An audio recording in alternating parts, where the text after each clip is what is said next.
Houthi लड़ाकों ने Israel पर बैलिस्टिक मिसाइल की बौछार कर रखी है।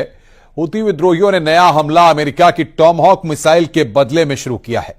हूती लड़ाकों के खिलाफ इसराइल नए फ्रंट से हमले की तैयारी कर रहा है। देखिए रिपोर्ट।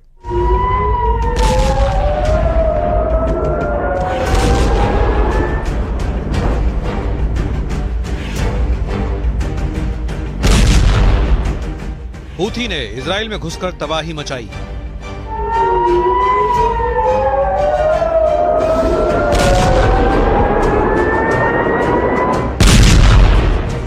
तेल अवीव तबाह करेंगे ईरान के रॉकेटबाज।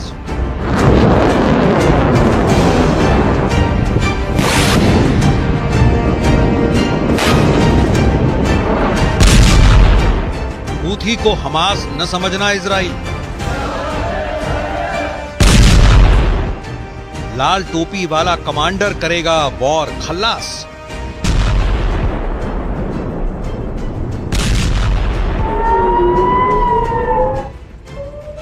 इजराइल में पूरी रात सायरन बजे। इजराइल के आसमान में पूरी रात बारूदी रॉकेट दिखे। इजराइल के हदेरा एल्जार में बैलिस्टिक मिसाइल का टेरर फैला रहा। हूथी फाइटर्स ने इजराइल को बर्बाद करने के लिए मिसाइलों की अंधाधुंध बौछार शुरू कर दी है।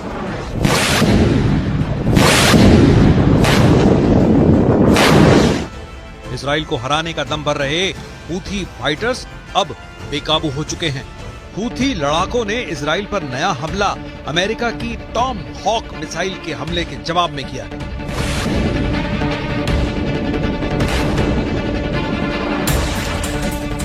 हूथी के रॉकेट की आंधी से इजराइल की सेना में कोहराम मचा हुआ है।